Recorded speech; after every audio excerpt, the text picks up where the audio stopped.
Chapter 52, Temporal Things.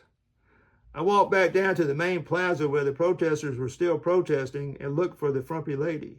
When I found her, she was still distributing the bacon strips. I managed to catch her attention. "Ma'am, may I talk to you for a second?" She looked me over. "You don't look like a protester for truth, beauty, and free but reasonably long spans between elections." "I'm not. I'm Nick Nearcastle. I'm an intergalactic cow checker for the Centauri Dairy Commission and the Alpha Centauri Milk Examiners. Call me Nick, by the way." She looked a little less suspicious. "Well, Nick, I'm Winnie Hoopla, and I represent United Sigmars for election reform, whether you're from Sigma Draconis planets 2, 3, or 4. What can I do for you?" "I have a message for you from the champ. He's challenging you to a game of billiards in his office. Winner take all." She responded, "Hot damn, I like those odds." And then she scurried up the steps of the Capitol building. Her reaction confirmed that Winnie was not an interloper from another planet, but a true blue Sigma, even if some of her ideas were out of sync with prevailing sentiments. I left Sigma Delta Pi thinking to myself that I had done as much as possible as one man could do to slow down the bacon revolution on Sigma 3. This time I followed the wind and headed east. The direction I was going was inland away from the coast. I found the weather a little warmer and more humid than that around Sigma Delta Pi, but still pleasant enough. Once I crossed the mountains, I encountered herds of wild cattle that had escaped from ranches in the region. I don't like saying this, but they really weren't worth my time. Their days were numbered, and I think they somehow instinctively knew it. At a crossroads in the middle of nowhere where the land was so flat, it triggered the thought in your mind that maybe the whole planet was flat. I encountered a couple, a husband and wife, who were traveling all across the planet, visiting what they considered to be small towns and villages on the verge of extinction. They were filming their travels and then transmitting the finished product all over the galaxy. I asked them, "What has all this taught you?" The wife answered, "Nothing lasts forever." They obviously hadn't met a Centaurian. They asked me if I would like a lift, but I declined, saying walking was part of the job. The wife asked me what was my job. "Checking cows, ma'am, just checking cows." They drove off into the dusty afternoon. Chapter 53, Tic-Tac-Toe. In a few days of hiking at a leisurely pace, I made it to the bustling community of Tic-Tac-Toe. At a local coffee shop, my first question was where did that name come from? The coffee shop wasn't busy at the moment, and the owner had a few minutes to sit down at a table with me.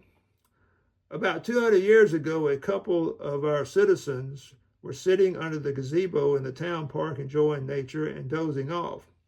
One of the citizens, in a wakeful moment, said to the other citizen, who also at that moment happened to be awake, "How about a game of tic-tac-toe?" Well, you know how competitive we Sigmas are. They started playing, and the same game has continued to this day. I said, "You mean in 200 years no one has ever won the game? That's incredible." The owner replied, "Every game has been a draw. We've lost count of how many thousands have tried and failed to win. For a competitive Sigma, a tie is like kissing your sister." He continued, "The game is played under the same gazebo where the first game was played. We have a waiting list in the tens of thousands, all Sigmas who want to test their skill and their cunning. In honor of the long-lasting game, we changed the name of the town from Skullduggery Point to Tic-Tac-Toe." I said, "The tourism potential must be almost unlimited. I can understand why you changed the name of the town to Tic-Tac-Toe. I see you have customers coming in, but let me ask you one last question. Why do you think no one has ever won the game?" As I was speaking, the owner was in the process of standing up to go serve his newly arrived customers. He simply replied, "No one knows. It's the greatest mystery on Sigma 3." The gazebo was only a few blocks away, and I walked over to see for myself what was going on. Sure enough, a big crowd of spectators were sitting in grandstands on three sides of the gazebo, while on the fourth side, a long line stretched back a couple of blocks. These were the next in line to play. Each participant had 10 minutes to play. That meant 12 per hour and 288 per 24-hour day. I took a gander at the waiting list, and reservations were booked up for the next 45 years, 6 months, 3 days, 22 minutes. And at the exact moment I was looking at it, the list, 17 seconds. I was kind of surprised the waiting time feature didn't include nanoseconds. I thought about putting my name on the waiting list, but declined against it. There was an extremely low possibility of me being on Sigma 3 in 45 years, etc. I stayed long enough to watch 20 games be played. Each and every one ended in a draw. X's and O's aside, I had cows to check. Chapter 54, tell me a time. Chapter 54, tell me a tune. Over the course of the next 15 years, I covered over 65% of Sigma 3's land surface. I inspected many a cow in that period of time. The best thing I can say about them is that a large percentage of them were middling milk producers. None were in the superior category, and many had just plain dried up. Also, in that period of time, I came across all kinds of competitive events. Probably the craziest one was the How Long Can You Remain Uncompetitive? It was a competition about resisting competition. The winner's time was 16 minutes and 20 seconds.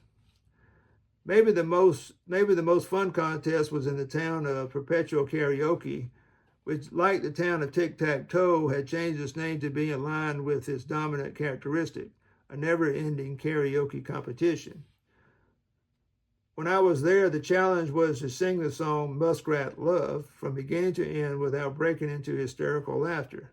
For those of you not familiar with late 20th century American pop music, I have graciously included the lyrics below. Muskrat, muskrat, candlelight, doing the town and doing it right in the evening is pretty pleasing. Muskrat Susie, Muskrat Sam, do the jitterbug at a muskrat land, and they shimmy, Sam is so skinny. And they whirl and they twirl and they tango, singing and jingling a jangle. Float like the heavens above, looks like muskrat love. Nibbling on bacon, chewing on cheese, Sam says to Susie, honey, would you please be my missus? Susie says yes with her kisses. Now he's tickling her fancy, rubbing her toes. Muzzle to muzzle, now anything goes as they wriggle. Sue starts to giggle. And so they whirled and they twirled and they tango, singing and jingling a jangle. Floating like the heavens above, looks like muskrat love. It took 2,676 attempts, but there finally was a winner. He called himself the Kentucky Colonel and had only started singing karaoke in the last few years. He was later denounced and stripped of his award when it was discovered he was physically unable to laugh due to a temporary dental condition at the time of the contest.